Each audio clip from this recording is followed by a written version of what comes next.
अस्सलामुअलैकुम दोस्तों, आप देख रहे हैं अल्फा एकेडमी और आज हम ओरिजिन ऑफ लाइफ सीरीज की एपिसोड 13 के साथ आपके सामने हाजिर हैं। अगर आप इस सीरीज को शुरू से फॉलो करते आ रहे हैं तो आपको याद होगा कि हमने जिंदगी के सफ़र को बहुत आहिस्ता और स्टेप बाय स्टेप समझा है। सिंपल मॉलिक्यूल से लेकर पहला सेल, फिर यूनिसेलुलर जिंदगी, फिर मिलकर जीने वाली मखलूक, फिर समंदर से ज़मीन तक का सफ़र, डायनासोर्स का दौर, उनका खात्मा और फिर मैमल्स और प्राइमेट्स का उभरना। पिछली एपिसोड में हमने एक बहुत अहम सवाल पर बात की थी, क्या इंसान और बंदर एक ही एंसेस्टर से आए? और हमने देखा कि साइंस क्या कहती है, साइंस क्या क्लेम करती है और साइंस कहाँ पर खुद रुक जाती है। आज का एपिसोड उस बहस से एक कदम आगे का है। आज हम ये नहीं पूछ रहे कि इंसान का जिस्म कहाँ से आया, बल्कि हम ये पूछ रहे हैं कि इंसान का जहन, उसकी सोच, उसकी ज़बान और उसकी सोसाइटी कहाँ से आई। क्योंकि अगर इंसान सिर्फ एक एनिमल होता तो वो भी बाकी जानवरों की तरह सिर्फ खाने, बचने और मर जाने तक महदूद होता, लेकिन इंसान ने सवाल पूछे, इंसान ने याद रखा, इंसान ने प्लानिंग की, इंसान ने कहानियां बनाई, इंसान ने कानून, रिवायात और अखलाक जैसे कॉन्सेप्ट्स पैदा किए। सवाल यह है कि ये सब अचानक कैसे हो गया।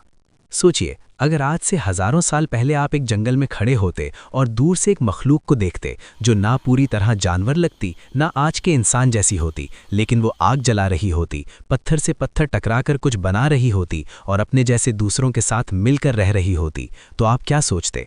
क्या वो सिर्फ सर्वाइव कर रही होती या वो कुछ और बन चुकी होती? डायनासोर्स के खात्मे के बाद दुनिया में जिंदगी को एक नया मौका मिला। मैमल्स ने धीरे धीरे अपनी जगह बनाना शुरू की। इनमें से कुछ छोटे थे, कुछ तेज थे और कुछ ऐसे थे जिन्होंने एनवायरनमेंट को समझना शुरू कर दिया। प्राइमेट्स का जिक्र हम पिछले एपिसोड में कर चुके हैं। दरख्तों पर रहने वाली मखलूक जिनके हाथ चीज़ों को पकड़ने के लायक थे, आंखें आगे की तरफ थीं और दिमाग धीरे धीरे ज़्यादा एक्टिव होता जा रहा था। लेकिन यहाँ से जो सफ़र शुरू होता है वो सिर्फ बॉडी का सफ़र नहीं, बल्कि सोच का सफ़र है। सबसे पहले बात करते हैं ग्रुप में रहने की। इंसान का सबसे बड़ा फ़र्क ये है कि वो अकेले रहकर कंप्लीट नहीं होता। अर्ली ह्यूमंस, जिन्हें हम आज अर्ली ह्यूमंस कहते हैं, ने ये समझना शुरू किया कि अकेले रहना खतरनाक है। जंगल में शिकारी थे, मौसम सख्त था और खाना हर वक्त अवेलेबल नहीं होता था। लेकिन जब लोग मिलकर रहते हैं तो एक दूसरे की मदद कर सकते हैं। कोई देख रहा होता है, कोई खाना ढूंढ रहा होता है, कोई बच्चों को संभाल रहा होता है। यहीं से सोसाइटी का पहला आइडिया पैदा होता है, यानी अकेले नहीं, मिलकर जीना। लेकिन मिलकर रहने के लिए सिर्फ पास पास रहना काफ़ी नहीं होता। मिलकर रहने के लिए बातचीत जरूरी होती है और यहीं से हम ज़बान के आगाज़ की तरफ बढ़ते हैं। ज़बान का मतलब ये नहीं कि पहले दिन ही लोग अल्फाज बोलने लग गए थे। नहीं, ये बहुत धीमा प्रोसेस था। पहले इशारे थे, हाथ का इशारा, आँख का सिग्नल, आवाज़ का एक सिंपल पैटर्न। कोई ख़तरा हो तो एक ख़ास आवाज़, कोई खुशी हो तो दूसरी आवाज़। धीरे धीरे ये आवाज़ें यादें बनने लगीं और जब आवाज़ और याद मिल जाती है तो ज़बान का बीज तैयार होता है। ज़बान ने इंसान को वो चीज़ दी जो किसी और जानवर के पास उस लेवल पर नहीं थी, एक्सपीरियंस को अगले इंसान तक पहुंचाना। अगर एक इंसान ने सीख लिया कि कौन सा फल जहरीला है तो वो दूसरों को बता सकता था। अगर कोई शिकारी किस जगह छुपा होता तो वार्निंग दी जा सकती थी। इस तरह नॉलेज एक इंसान के साथ ख़त्म नहीं होती थी, बल्कि पूरी कम्युनिटी में फैल जाती थी। यही वो लम्हा था जब जिंदगी सिर्फ प्रेजेंट में जीना छोड़कर फ्यूचर के बारे में सोचना शुरू करती है। और फिर आता है टूल्स का इस्तेमाल। टूल्स का मतलब सिर्फ हथियार नहीं, टूल्स का मतलब है एनवायरनमेंट को अपने फ़ायदे के लिए बदलना।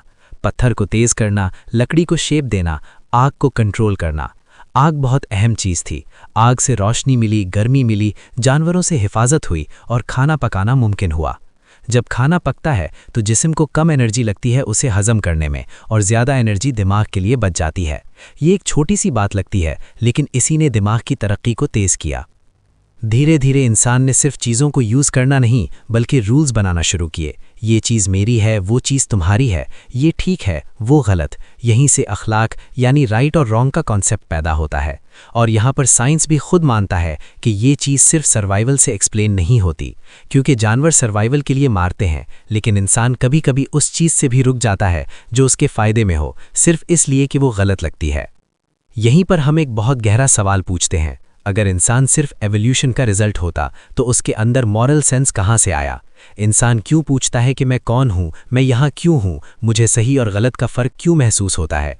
ये सवाल साइंस के डेटा से ज़्यादा इंसानी फितरत से ताल्लुक़ रखते हैं।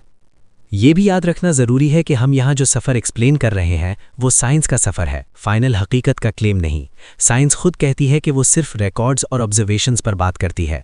वो ये नहीं कहती कि जो तस्वीर आज बनी हुई है वो कल भी वैसी ही रहेगी। लेकिन साथ ही ये भी सच है कि साइंस खुद मान रही है कि इंसान का दिमाग, इंसान की ज़बान और इंसान की सोच बाकी जानवरों से क्वालिटेटिवली मुख्तलिफ है। सिर्फ डिग्री का फ़र्क नहीं बल्कि नेचर का फ़र्क है। और यहीं पर हम एपिसोड 13 का असल पॉइंट समझते हैं। इंसान का सफ़र सिर्फ बायोलॉजिकल एवोल्यूशन का नहीं बल्कि इंटेलेक्चुअल और सोशल एवोल्यूशन का है। इंसान ने सिर्फ जिंदा रहना नहीं सीखा बल्कि जीना सीखा। उसने कहानी सुनाई, यादें संभाली, रिवायात बनाई और अपनी आने वाली नस्ल के लिए दुनिया को थोड़ा सा मुख्तलिफ छोड़ दिया। अब सवाल ये है, जब इंसान ने सोचना सीख लिया, बोलना सीख लिया और मिलकर रहना सीख लिया, तो फिर उसने अगला कदम क्या उठाया? क्या उसने सिर्फ शहर बसाए या फिर उसने कुछ ऐसा भी किया जिसने उसे बाकी तमाम मखलूक से बिल्कुल अलग कर दिया?